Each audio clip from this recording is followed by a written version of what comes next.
Hey, Fitness of Business listeners. Before we get into today's episode, I wanted to tell you about my Substack. It's my free weekly newsletter where I share more real stories, super helpful guides, and templates you can download and implement like today. Head over to leslieboyce.substack.com and subscribe. That's LESLIEBOYCE.substack.com. All right, let's get to the episode.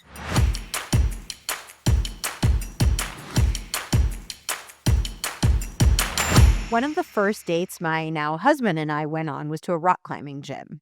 And at the time, I was deep in my CrossFit era, cranking out pull ups and lifting heavier than ever. So I figured rock climbing would be a piece of cake. We got our gear and he offered to belay for me. That's the term, right? So I started climbing and I flew up the first few holds like a pro. And then it got really hard, really fast. Suddenly, all my confidence vanished and I was very aware of how much I needed his support to make it to the top of that wall, which, for the record, felt like it was at least 1,000 feet high. In business, your network is kind of like that belay partner. You might start out thinking you've got it all handled on your own, but the higher you climb, the more you realize how essential it is to have people you trust holding that rope. My guest today is Judy Murdoch, founder of Marketing Root Work. Judy has been involved in marketing since, as she puts it, dinosaurs roamed the earth. She has worked with large advertising agencies, consumer products, and technology companies.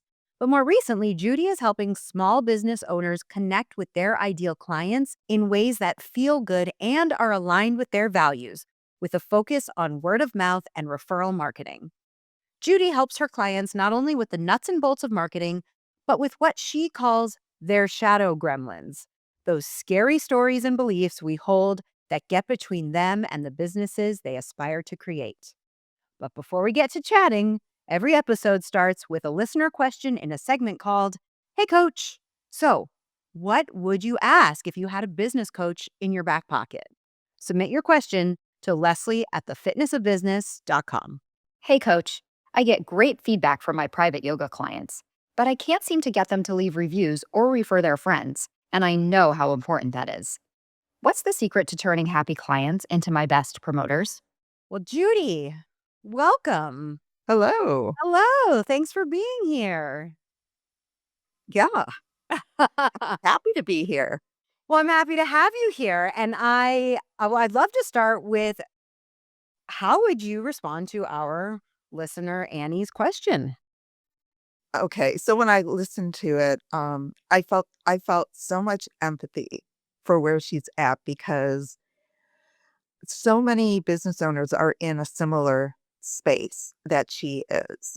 So what we think as small business owners, as solopreneurs, is that if we do a really great job, if we have clients who think the world of us, that they will naturally, you know, spread the word all over, right? Like with a megaphone, hey, I've got this amazing yoga instructor. And the way I'm going to put this is human beings by nature really, really love telling other human beings about wonderful, fantastic things in their life. That is our nature. We like to do that. However, there are a lot of things that can come between somebody giving you a referral and somebody or them not giving you a referral. So in Annie's case, I'm going to just guess because I don't know for sure, but it is possible that because she's so good at what she does, because her clients love her so much, there's a really good chance they may just be assuming that all of her classes are full and she doesn't need clients. She doesn't need more people. Yeah. And if they send people her way, she might even say, "Oh, I'm so sorry. I'm booked out for the next 3 months." So what happens when somebody like one of our devoted fans makes that assumption is, although it would feel really, really good to refer Annie to some of their other friends, at the same time, they don't want to refer a friend if that friend contacts Annie and finds out, oh, she's booked for 3 months. Hmm. Then the friend will come back and say, man, she's booked for 3 months. I Yeah. mean, I know she's really great, but like, I can't get into a class. Yeah. Then you don't feel so great. Then you feel a Yeah. little bad, like, oh, well, that's a bummer. So it's like on the one hand, there is a really, really strong desire to be the bearer of good news and to Mm. share something really cool with other people. But people won't. If people are also very sensitive, they don't want to be the bearer of a bummer. And people are very sensitive about that. So, a big job for us as business owners is we need to do everything we can to make it super easy, memorable, simple, and to give people that sense of certainty that, yeah, like if I send my friend to this person, they're going to be welcome, they're going to have a great experience. They will come back to me and say, thank you so much Mhm. for referring me to that yoga instructor. She's amazing. Yeah. Oh gosh. Okay. I want to basically what I'm hearing is there are a lot of assumptions being made almost on a very I would imagine subconscious level. Like the person is not going through all of those steps in their head and saying, "Well, now I'm Right. absolutely not going to refer Annie to my friends." It's just like you're saying, it's just sort of human nature to come to that conclusion, whether they're aware of how they got there or not. That's right. So, even though I feel like this is kind of jumping way forward in some of the things I wanted to ask you about, but since you sort of led me to it, like in Annie's case, um, you said we need to make it super easy for them. So, what is one thing that Annie or someone in Annie's position could do or should do to make it easier for her clients? Like, the easiest thing she can do is probably at the end of a class when everybody's feeling pretty good and, they've had, like, a really good workout, just say to people, "Hey, I have room in some of my classes." You might even wanna be specific about, "I have room on my Thursday 4:30 classes," if you are chatting with somebody who's interested in doing a yoga class, whatever the type of yoga is. Maybe it's gentle for beginners, or maybe it's whatever it happens to be. Let your friends know, because I would Mhm. love to welcome them into Yeah. my classes. Yeah. Like, that's a really super simple thing you can do. Mhm. And what are your thoughts on I'm just gonna kinda jump all over the place because Go these are for the it. questions that I would have, and I do have. What are your thoughts on in this case or in any case, like referral bonuses or referral Hmm, programs? that's such a great question. So here's how I'm going to answer that. So first of all, I'm in fact, I'm gonna frame everything I say from the perspective of marketing. Referrals are a part of marketing. Mhm. Is very much about understanding human beings. What feels good for people, what does not feel good for people. Mhm. In general, we can set up conditions so that it feels good for people to say yes, or good for people to promote us. So I just want to be really, really clear about that. 'Kay. I read a lot of behavioral science, believe it Mhm. or not. When somebody asks me, what do you recommend for marketing? A lot of times I'm like, you should actually read a behavioral science journal because it's evidence based. Yeah. Well, Right. I don't wanna interrupt you and go, like, off on a tangent, but I remember I would have conversations with my mom like, throughout my entire life about how fascinated we were with things like how stores are laid out, the scents that the candles that they're burning, and, like, the psychology behind, how to get people interested to walk in and buy and refer so Yeah. I totally can, I'm on board with that. Yeah. Yeah. Totally. It's really, really interesting. And it's Mhm. also kind of interesting how, even though we're human beings, oftentimes, like, we overthink it, we make assumptions. We don't really like, we might overthink it, or we think about, well, what would I want? But it's not about you, it's about your customer. Yes. So, anyway, going back to this question that you asked me about giving people bonuses. Mhm. So, number one, giving a referral that works out really well is an enormously rewarding thing for human beings because we are such social creatures. And one of the things that makes us feel so good is when we look good to our peers. Mm-hmm. And if you or I turned one another on to like a movie nobody has seen, but it's like, oh, it's a gem. You should totally check this out. It's like, it's a little bit like being a rock star in your tribe. It really is because it feels so good. Yeah, it's like I So just gave you a secret and that felt really good to yeah, share. yeah, exactly. Mm. Like this is information nobody else knows about this, but I'm going to tell you about it. So it's like getting a little gem from somebody. So there's that piece. So again, going back to this human nature piece, giving a referral that works out is very much a reward in itself. Mm. Number two, and this is also really important, one of the things that makes referrals so incredibly powerful as a marketing tool is that people are doing this to look good. They're not doing it to get paid. They're not salespeople.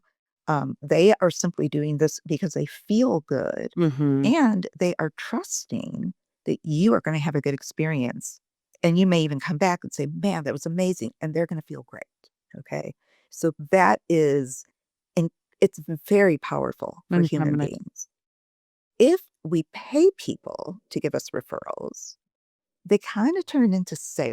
salespeople, which means this extraordinary level of trustworthiness that a referral brings has just been taken away. Hmm. So, Yeah. but here's what I want to say in addition to that. Something I'm often asked about are people ask a lot about, well, what about an affiliate program? Because those are quite common. And so the way I put it to people is an affiliate program, usually you're getting paid a very small amount of money, right? It's a small percentage, maybe a couple percent. So in that particular case, it's more of a sweetener. Um, Right. if I really had concerns about referring somebody to an affiliate program I participate in, I wouldn't refer them. I wouldn't do the referral.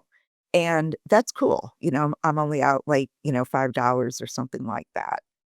So it isn't as long as the reward is not interfering with that fundamental um motivation that people Mm-hmm. have, Mm-hmm. it's fine. I think I'm a huge fan of, like if somebody sends you a really significant piece of business, yeah, send them tickets, for, like a football game. Yeah. Send them a bottle of really nice whiskey, whatever it happens to be that they really love.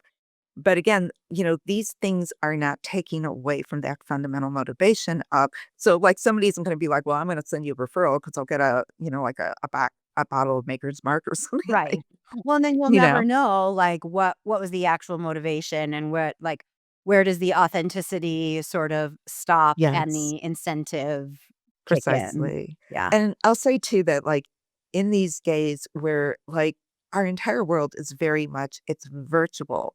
We are nonstop, right? Like hit by so much advertising, so many appeals in every single direction. Yeah. And so people are a little cynical. Mhm.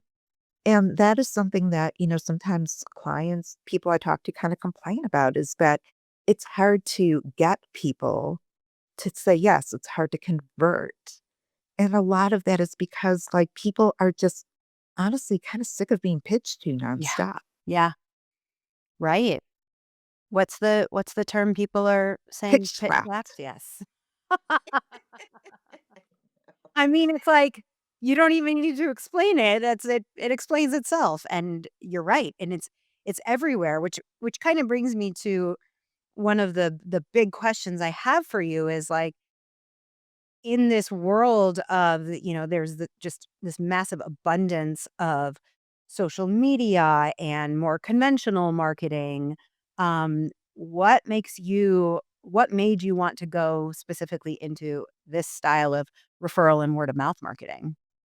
It's very much for the reason that I shared with you Mhm. is that we're on our smartphones 24/7. We're constantly getting pitched to. Um, I also want to let's talk also a little bit about the nature of social media and the nature of we can just call it virtual messages that we get.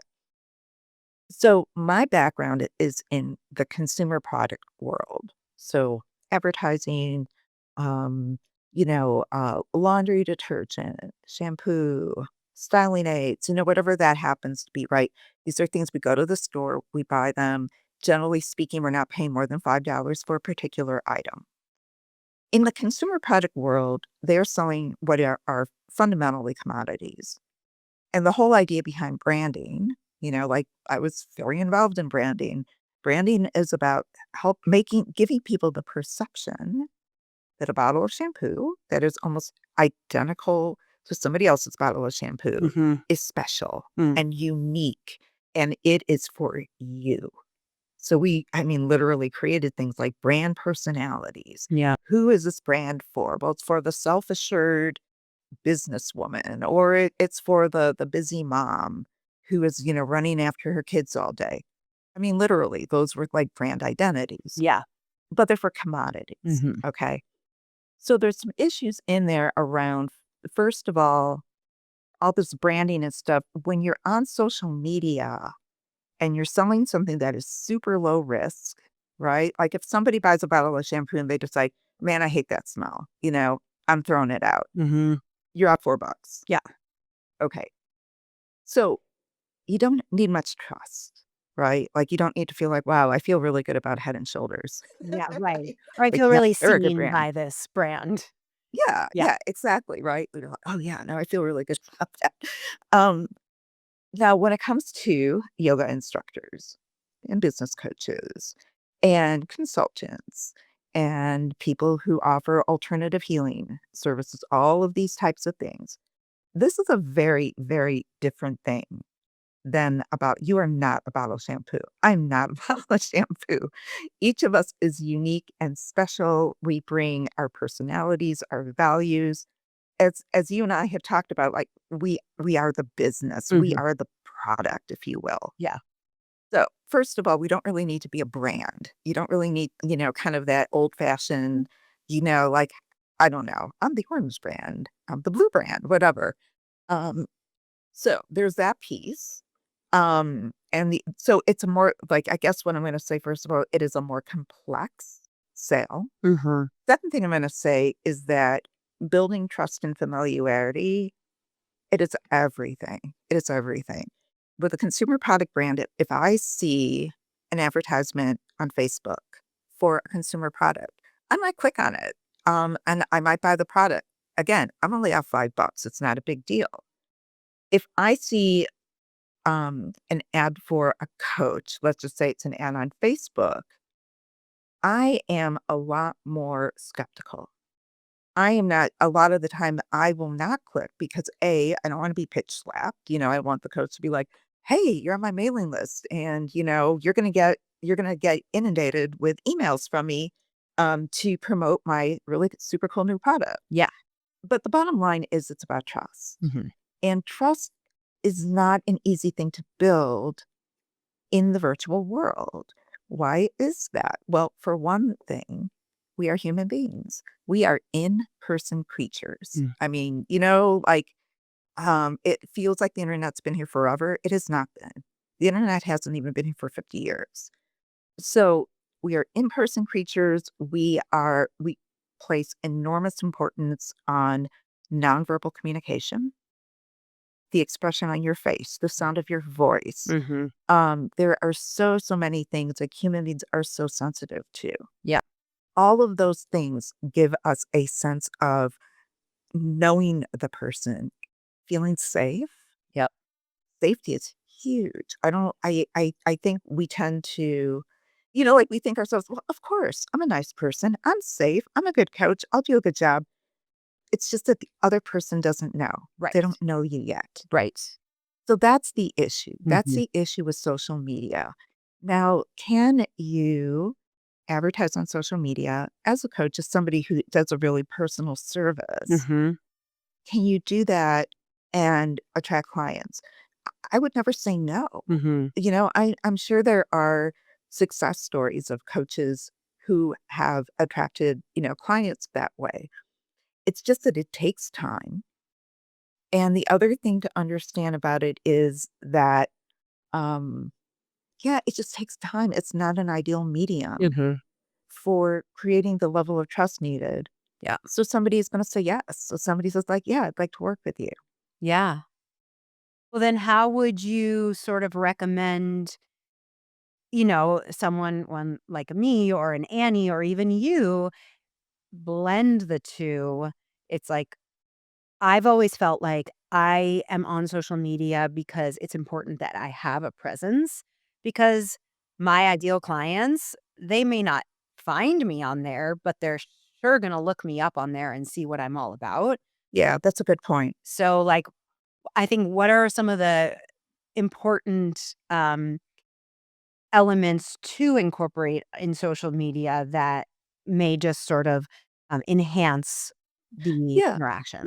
that's a great question. So really good way to think about marketing and sales is like if we think about it from like sort of a human process perspective. The very first thing our marketing needs to do is marketing needs to make us visible, right? So our ideal client needs to know we exist in the universe, period, end of sentence. Hmm. Social media is great for that. Mm, That is a good use of social media. yeah. So people, as you said, somebody can look you up. They can get an idea of who you are. Uh-huh. Okay, so for sure. However, after like to me, social media, like if you're going to use it so you're visible and so that that leads the person into a next step, whether that's an email list, whatever it happens to be, like, or to become a podcast subscriber, for example, because you need to lead them into a potentially months long relationship building, trust building space. Mhm. I mean, so anyway, that's what social media is great for visibility. Yeah. The way I put it with people, I sometimes will use a garden metaphor, and the way I will put it is social media is like planting a seed. However, as we all know, you don't just plant a seed, walk away and say, all right. No, I do, and that's why none of my plants survive. Right. Literally none of them. I don't know, I'm terrible at them. So, I'm not a yes, very I good can gardener either. Yeah. you can Yeah. see this very sad little plant that I can't even keep alive behind me, so Yeah. Well, so your no, metaphor really, really strikes a chord with me. yeah. Well, we live in Colorado. Colorado is not the kindest environment Oh, to thank you. a That's lot of okay. plants. I only grow like cactuses and succulents There because you they thrive go. in this environment. Yes, so the drier the better. But at any rate, like really like when you're marketing your business, like visibility is the start. You're planting a seed. Then you really need to have some kind of a system or process in place where you are, consistently in small ways, kind of like on an everyday basis, reaching out to people, Mm. asking people how they're doing, sending them a newsletter, whatever that happens to be. But, sometimes people will use the word it's a touch, right? You need Yeah. to touch people. Yeah. But people do need to be touched. Mhm. And the more expensive your service, the riskier it is if something were not to work out, Mhm. the more trust building is required. Yeah. Yeah, that makes sense. Where do you think is like the most common, um, I don't know, maybe not pitfall, but sort of like dropping off point? So, like in the process that you're talking about, maybe someone looks you up on social media and they say, "Oh, she's got a newsletter. I think I'm gonna subscribe to it." Yeah. Like, what are the steps that happen, and then what prevents them, in your experience, from actually handing over money to work with Yeah. you? Like, where does that, I don't know, drop off? Yeah. The way I'm going to answer your question is there are so many reasons people don't. Mhm. Um, Sometimes it's timing. They simply don't need what you are currently offering. It doesn't mean they won't need it in the future. It simply means they don't need it right now. Yeah. Um, for whatever reason, the tone with which you communicate does not resonate for people. Mhm. That's a huge issue. That's probably one of the biggest issues I see. with small business owners is they try so hard to, I think, they have like a certain tone in their email. Mhm. I don't know where they get this from, but there do seem to be some kind of like this is how my email should be. This is how I should talk to people. Mm. And so they don't come across as authentic. Yeah. Um, so in a way, Leslie, I hate to put it this way, but I'm going to because this is my experience. Marketing is very much a try it out and see what happens. Try it out and see what happens. Over time, you will learn if you're willing to do experimentation, you will learn what works with your audience, what Mhm. does not work with your audience. Yeah. I wish I could tell you it's just like one Yeah. thing. So, like I talked about a couple of things like timing, the voice, the way people structure their offers. I see people sending these email newsletters out and their offers are like buried at the bottom. Oh, by the way, Yeah. it's just like, well, nobody converts. It's like, well, dude, nobody sees it. Yeah. We don't we Another piece is sort of like we don't understand how people like read online. Mm. How do people take information in online? Yeah. They don't. Yeah. They take in as little as possible. They Yes. skim. Headlines. Yeah. If you're sending out a long, it could be the most brilliantly written newsletter ever. Yeah. And people will spend like 2 minutes on it, like maybe looking at the first paragraph, and it's like bonk, Yeah. done. Yeah. So unless you grab people's attention immediately, you're just not going to look at it. Yeah. Well, and sort of going back to what you were saying about what are some of the reasons people convert or don't, it like this is something I'm working on with my daughter, who I love to talk about on this podcast because she actually does listen to it, and I don't know how she'll feel about me talking about her, but um it's like what are things you can control and what are things you cannot control? Exactly. And Exactly. I certainly fall into this trap Yeah. of like, well, for my last program, I had like 6 people who all were like, "Oh, it sounds amazing. I'm signing up. I'm Yeah. signing up. I'm signing up." And then they didn't.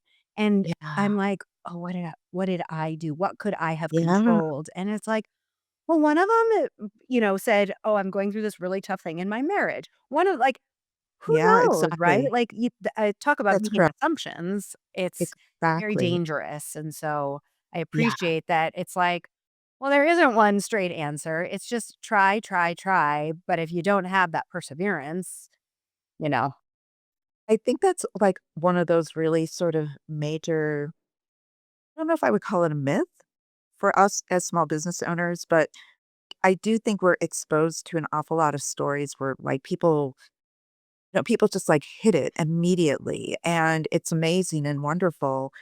And like, man, most of those people have been working their butts off yes, for 5 years, yes, trying all these different things yeah, before they finally figured out thing that was really going to work well with their audience. yeah, right. But that's not nearly as, sexy to talk about or as Nope, captivating or impressive. But it's like not you sexy at said, all. but it's all also very relatable, and I find that those are the people when I get their emails and they're like, "Oh, look at me. I went from Yeah, 0 I know. to 1,000." Like, "No. No, you didn't. And also, if you did, good for you, but get next." Also, like if you go back to again, like this idea, what makes people feel good? Those kinds of emails generally don't make most people feel good. It's kind of one of the reasons, like, sometimes I will talk about bro marketing, which is like, kind of like, "Oh my god, you can't believe it. Oh, man."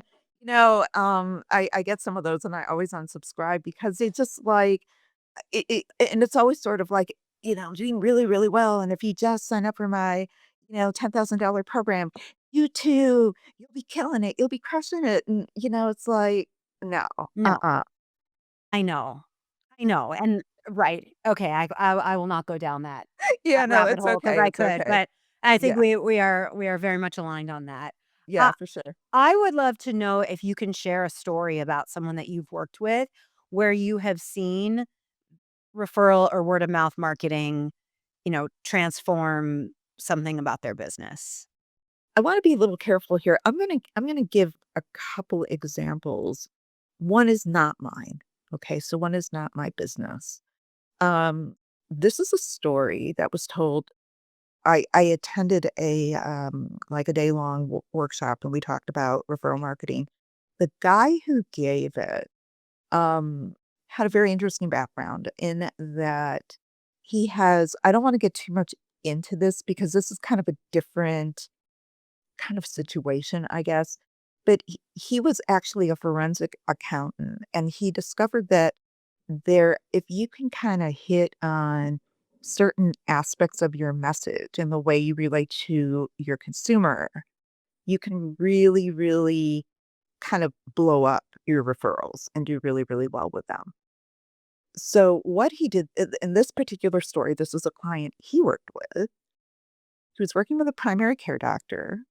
Apparently, the doctor had a very strong accent, so he didn't kind of like even in person, he didn't necessarily relate very well Mm. with patients. And so what this consultant did was he had him print up like 300 pens that, you can buy these on like promotional Mhm. type things. Yeah. And the pen said something along the lines of, "Your health is important.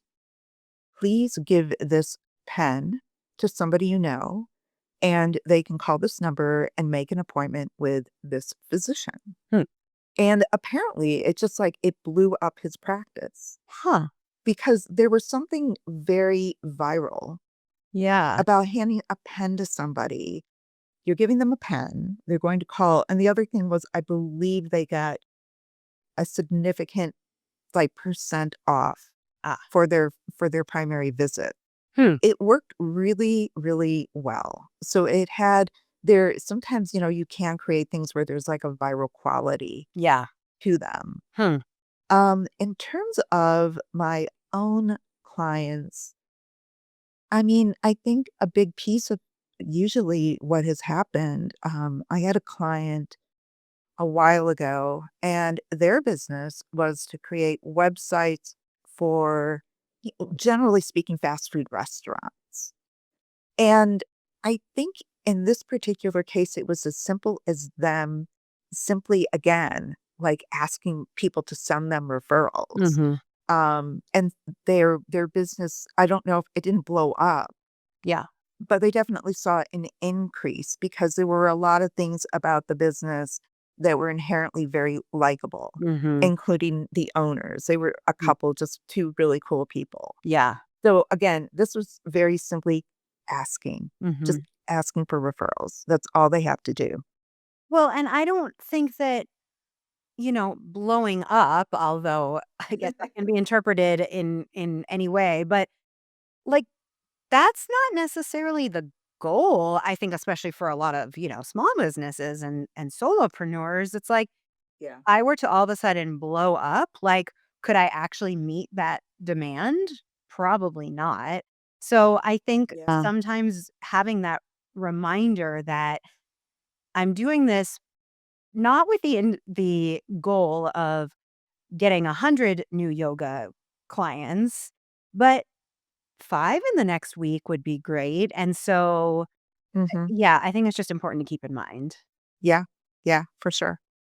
So, you and I have talked about, we met a couple weeks ago, and you had asked me if I would be comfortable letting you interview, like, the 5 people who are closest to Yeah. me, who have worked with me, and who know me best to Yeah. understand more about, like, how to put myself out there, in an Uh, accurate way. So I would love I did something similar in, one of my graduate school classes, actually one of my first graduate school classes in a leadership course, which was like a 360, and I interviewed a bunch of people, and it was enlightening. Yeah. Yeah. Some of it was like, "Oh, yep, that," and it was anonymous, but I was like, "I definitely know who said that and who said that." But, um, I would love to just hear a little bit more about what you think, like, if you were to do that for me or anybody, Yeah. what sort of walk me down that path of what that would do. Okay. Okay. I'll give you an example actually. So a few years ago, I worked with an insurance agency, and this particular insurance agency, they're local. They're here in the Colorado area. Um, and they specialize in mobile homes, what they call manufactured housing. And the owner hired me, and the way he phrased his question to me, he said, "Judy, our clients are extremely they're loyal. They give us referrals. Um, but," he said, "I don't know what it is. Like, what's the secret sauce? How do we talk about this in our marketing? What is it about what is it about what we are, what we do that makes our clients and customers love us so much?" So in that particular case, I interviewed, I think, about 20 of their loyal customers.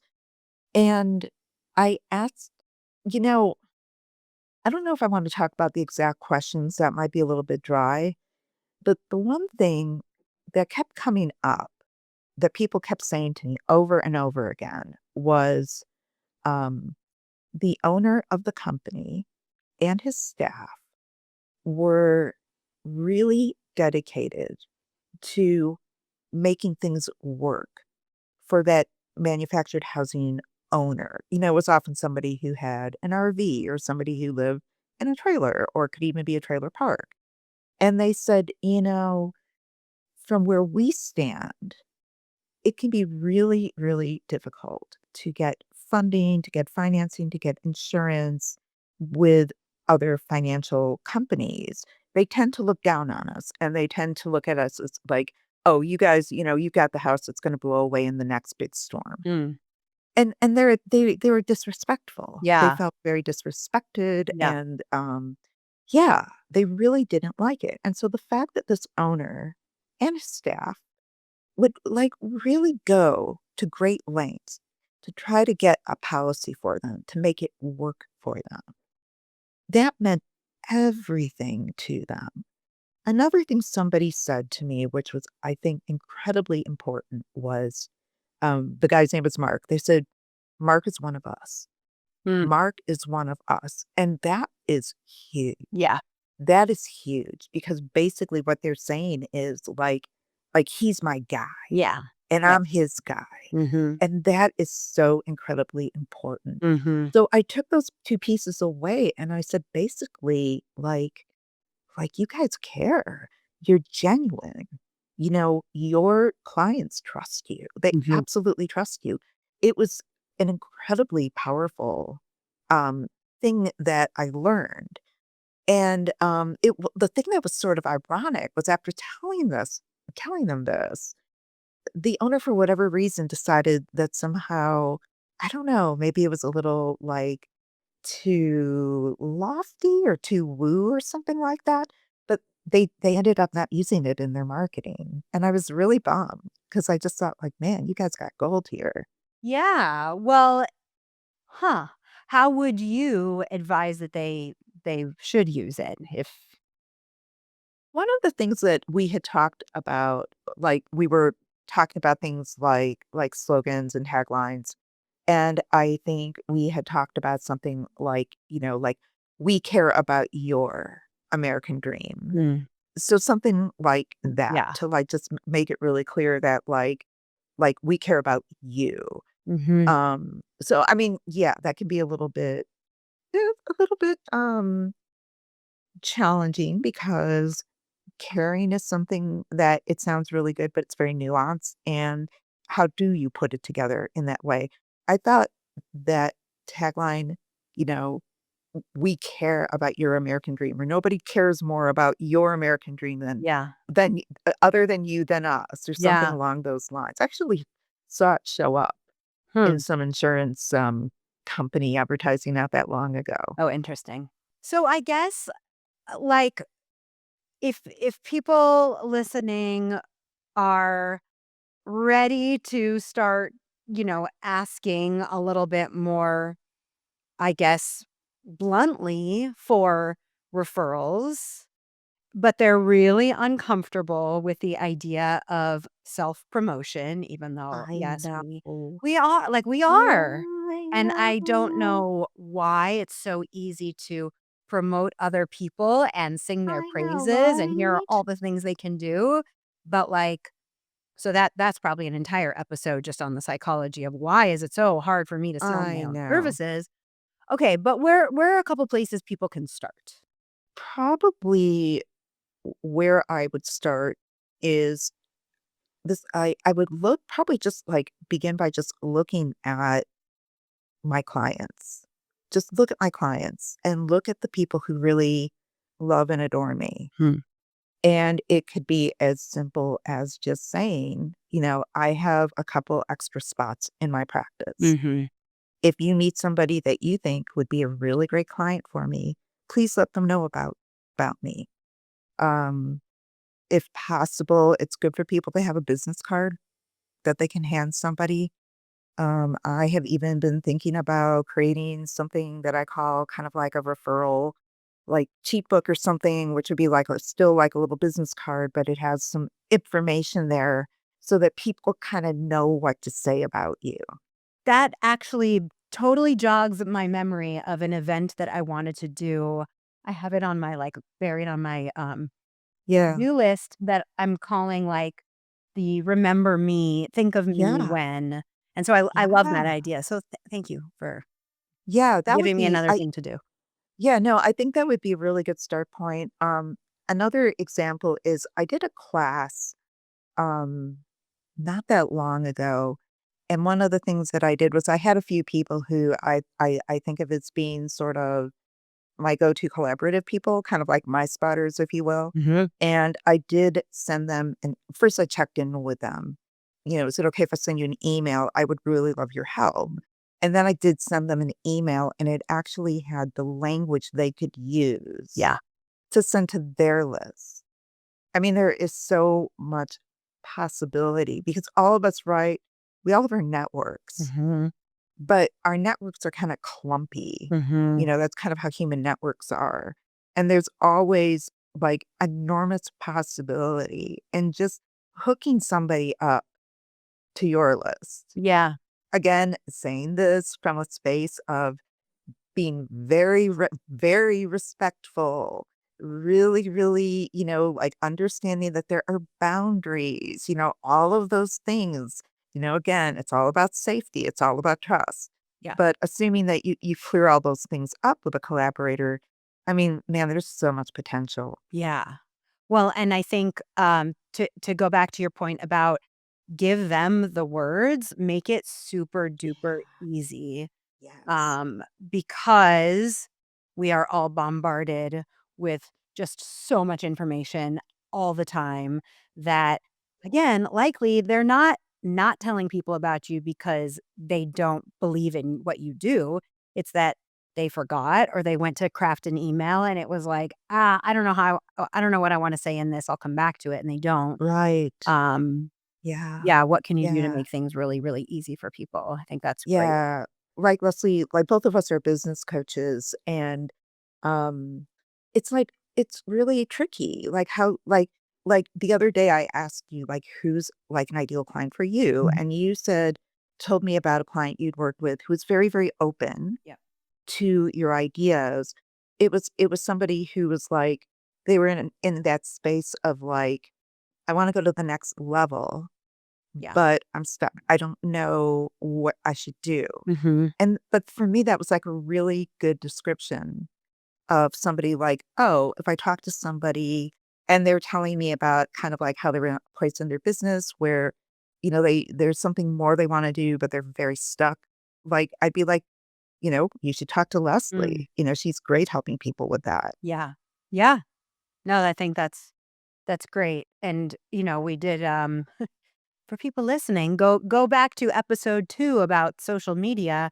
There's a downloadable worksheet to get very clear on who are your target clients, like 2 to 3 of them, and, getting Yeah. getting to know them really, really well so that as you're crafting your messaging or what you want other people to say on your behalf, you have those people in mind. So I think that's really helpful. Yeah. I want to go back to those interviews for a moment because what I really like to do in the interviews, and it's different. This was an insurance agency. You are a business coach. You have a very different business. But the thing that I generally look for when I talk to people who are like your best clients are I'm really looking for like, what is it about you that people really love? And what is it about you distinctively Mm-hmm.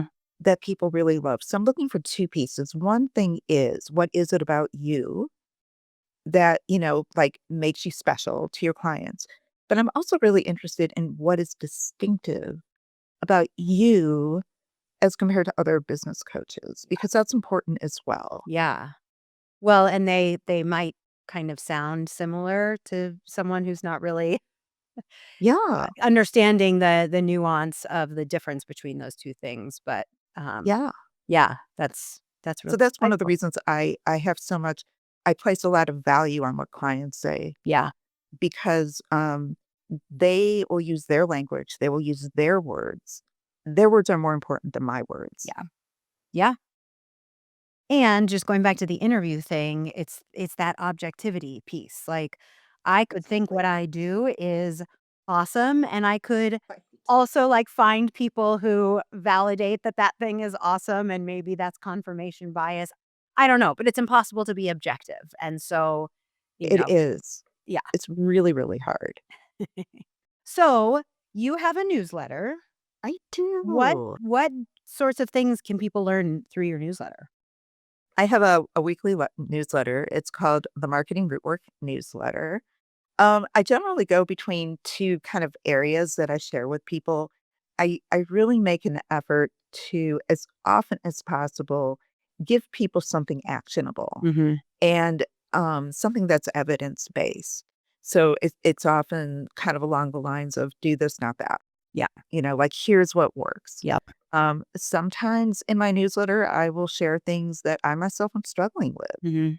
because I find that like nothing triggers people like trying to do their own marketing. It's so hard. It is, our egos get so wrapped up in it. So oftentimes I will just say, I'm having trouble with this, Yep. just FYI, I'm a marketing expert, but I don't have it all together. Yep. And, like if you're struggling with this, hey, you're in good company. Yep. So I really make an effort to just try to help people feel sort of like, right, because as business owners, we're so isolated in some Mhm. ways, and we just get way too into our heads. Yes. So sometimes I really just want people to feel like, no, you're fine. You're human. You're doing it right. It's really cool. You're Yeah. okay, you know? Yeah. And then sometimes one of the things I love to do is I like to interview people. So you and we did an interview yesterday. It was great. I love bringing people to the podcast who have something, interesting to share that my readers and listeners can, I don't know, I guess, kind of like be inspired by. Yeah. Yeah, yeah. I like inspiring people and energizing them. Yeah.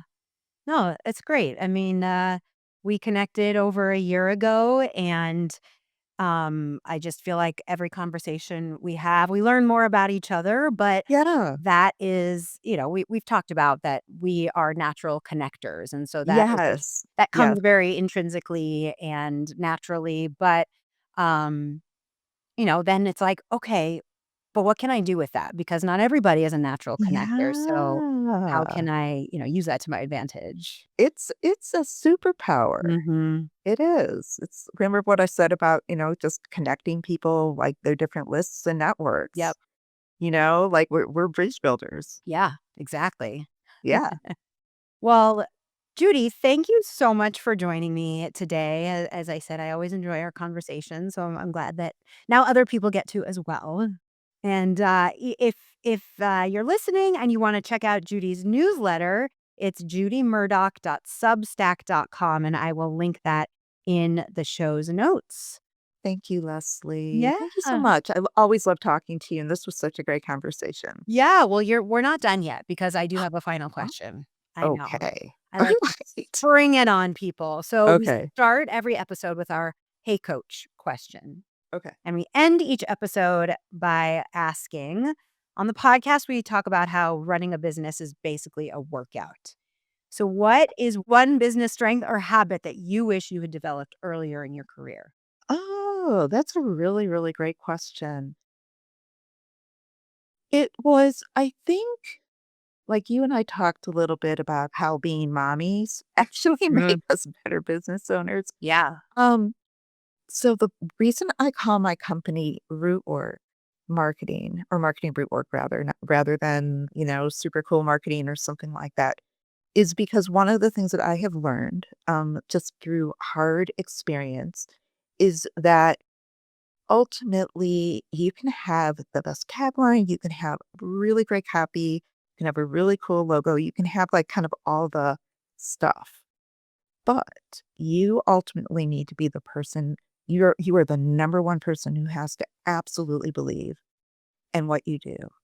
You've got to really have that, like it's a body thing. You really Mm. have to be able to kind of hold that in your body because man, like I think the hardest thing is like we look to other people, right, for validation. Kind of like, am I doing it right? Does anybody want the service? I don't know. And I think ultimately, like, we have to, at the very least, kind of feel like we have a conviction that, like, I don't know if this business will be successful, this particular form of business, but I do know that what I care about is very important to me. Mm. And one way or the other, this is something I want to bring into the world. Yeah. So just sort of knowing that and owning it. And Um, knowing too that there are a lot of parts of us that are going to say, "Are you crazy?" but Right? most Like parts, those yeah. little gremlins that I talked about Yeah. is, I mean, it's like every time I probably, have any success, I have a couple gremlins that say, "Oh, I don't know. You should be careful. This is a dangerous time." You know what I mean? And Actually, yes. yeah, so like just have so much compassion Mm, and patience with yourself. mhm. Because being a business owner, in some ways, it's great and it's fun and it's cool. And it's like, I think one of the hardest things you can do as a human being. Yes. Yes. Agreed. Period. Yeah. So that's my answer. Okay, I That's like something I it. wish I'd had. Yeah. Awesome. Well, if you have enjoyed today's episode, please subscribe, leave a review, and remember to submit your Hey Coach questions at Leslie@thefitnessofbusiness.com. See you next time. Thanks, Thank Leslie. you.